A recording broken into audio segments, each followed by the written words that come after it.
Party के अनुसांगिक संगठनों के व्यापार मंडल के हमारी मातृ शक्तियां बड़े वरिष्ठ सरदार वल्लभ भाई पटेल के 150 वर्ष पूर्ण होने पर संपूर्ण भारत के प्रत्येक जिले में तिरंगा यात्रा निकाली गई।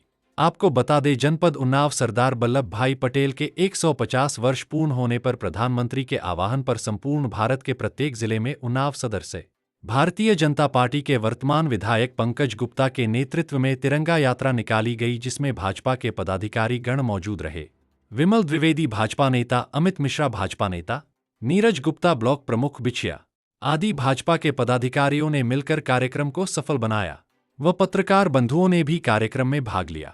मोना पांडे वरिष्ठ पत्रकार, अवनीश सिंह थाना प्रभारी दही, ध्रुव साहू पत्रकार, अंकित रावत, प्रिंशु शुक्ला जिला संवाददाता, Himanshu Shukla unity journalist association of India जिलाध्यक्ष उन्नाव व सम्मानित जनता जनार्दन ने कार्यक्रम में रहकर तिरंगा यात्रा को सफल बनाया।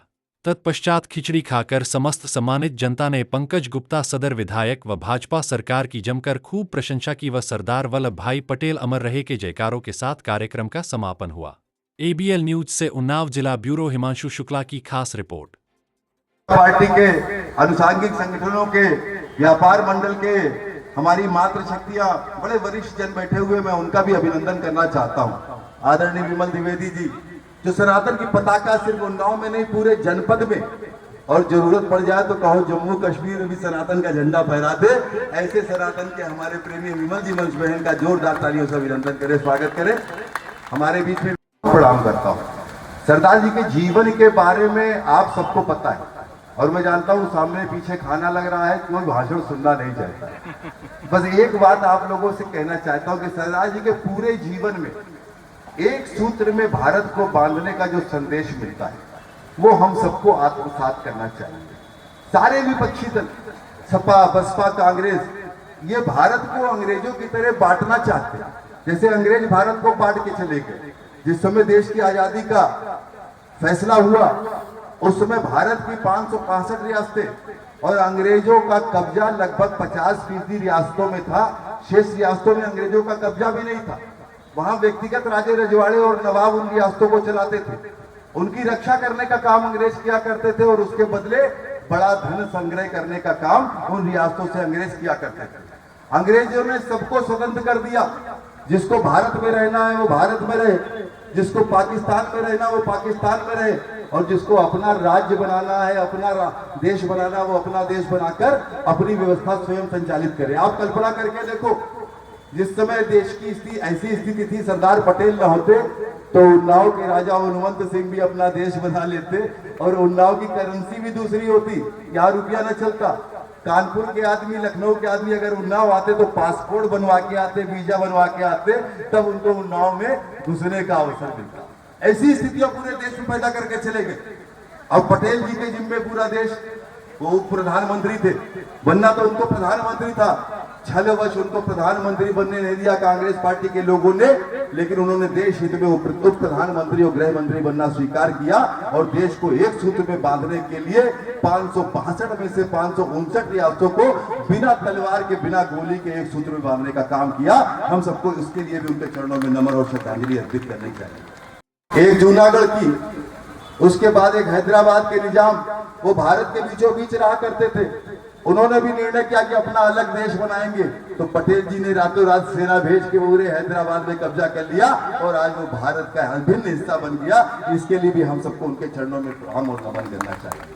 अब जम्मू कश्मीर तो जवाहरलाल नेहरू जी के पास था, और जम्मू कश्मीर की ऐसी स्थिति कर दी कि जम्मू कश्मीर ना भारत का रहा, ना पाकिस्तान का रहा, ना स्वयं का अपने पास रहा। ऐसी स्थिति कर दी जम्मू कश्मीर की। धारा 370 लगा दिया, 35 लगा दिया। वहां का झंडा दूसरा, भारत का झंडा दूसरा, वहां का संविधान दूसरा, भारत का संविधान दूसरा। और बहुत सालों तक की तो ऐसी स्थिति रही कि अगर भारत का कोई नागरिक जम्मू कश्मीर जाना चाहे तो उसको वीजा लेना पड़ता था, वहां की अनुमति प्रदान करनी पड़ती थी, अनुमति लेनी पड़ती थी। किलोमीटर पैदल चलने के बाद पेट में चूहे कूद रहे होंगे, उसके बाद भी भारत माता की जयकारे में कोई कमी नहीं है। यही सच्ची भक्ति है। अभी जब हम लोग आ रहे थे तो आखिरी में गाना बज रहा था, देशभक्ति का गाना, अपने आप लोग झूम रहे थे। ये दर्शन, ये आनंद, ये आजादी की हवा, ये मस्ती, इन सब के पीछे अगर कोई एक महामानव हमारे बीच में है तो वो महामानव सरदार वल्लभ भाई पटेल जी हैं। इसके लिए हम सबको उनका नमन करना चाहिए, उनको प्रणाम करना चाहिए, उनको श्रद्धांजलि अर्पित करनी चाहिए। उनकी 150वीं जयंती में जिस उत्साह के साथ प्रधानमंत्री मोदी जी ने हम सबका आह्वान किया कि वे पूरे देश में राष्ट्रीय एकता के लिए दौड़ होनी चाहिए, यात्राएं निकलनी चाहिए, और जिस तरीके से हमारे उन्नाव के लोगों ने सहयोग कर इतनी भव्य यात्रा निकालने का काम किया, मैं उसके लिए आप सबके चरणों में नमन करना चाहता हूं, सबको प्रणाम करना चाहता हूं। हमने तो कल्पना भी नहीं की थी कि हमारे गांव के रहने वाली हमारी ये मातृ शक्तियां जो वोट भी देती है, आशीर्वाद भी देती है, मोदी जी जिन्होंने अपने पटेल जी के सपने को साकार करने का काम किया और संसद में सबसे पहला बिल धारा 370 और 35 को हटाकर जम्मू कश्मीर का भारत का अखंड हिस्सा बनाने का काम किया। इसके लिए मोदी जी को धन्यवाद देना चाहिए। आज फिर देश उसी दोराहे पे खड़ा हुआ है। एक तरफ उन संस्कृतियों को मानने वाले लोग हैं जो अंग्रेजों की तरह देश को बांटना चाहते थे विभिन्न रियासतों में, तो आज विभिन्न जातियों में बांटने का प्रयास कर रहे हैं। और एक तरफ योगी और मोदी जी है जो देश को एक सूत्र में बांधना चाहते हैं। उनकी सरकारों में योजनाएं जाति और धर्म देख के दी जाती थी, लेकिन मोदी और योगी जी की सरकारों में योजनाएं जाति और धर्म देखकर नहीं दी जाती। अगर सिलेंडर मिला तो सबको मिला, अगर शौचालय मिला तो सबको मिला, अगर आवास मिला तो सबको मिला, यानी सारी योजनाएं सभी धर्मों के लिए, सभी जातियों के लिए। इसलिए हम सभी भारतवासियों के लिए सबसे महत्वपूर्ण बिंदु आज की इस एकता यात्रा से निकल कर आता है कि हम एक रहेंगे तो सेफ रहेंगे, हम बटेंगे नहीं तो कटेंगे नहीं। वरना आज जो स्थिति है, आपने देखा कल शाम को दिल्ली में वो धमाका हुआ, बरेली में दंगा हुआ, अपने उन्नाव में लोग जुलूस लेकर निकल पड़े। कल्पना करके देखो, आज योगी और मोदी की सरकार है। जिस दिन योगी और मोदी की सरकार नहीं रहेगी, हमारे घर के बाहर खड़े होकर लाठी डंडे और तलवार लेकर लोग खड़े होंगे, हमारी रक्षा करने वाला कोई नहीं होगा। इसलिए हमें एक होना पड़ेगा, संकल्प लेना पड़ेगा। मोदी जी के सपने को साकार करने के लिए, योगी जी के सपने को साकार करने के लिए, और हमारे सरदार वल्लभ भाई पटेल जी ने जो हमें आदर्श दिखाया, रास्ता दिखाया एकता का, उस रास्ते पर चलते हुए देश को परम वैभव के स्थान पर पहुंचाने में अपना योगदान देना होगा।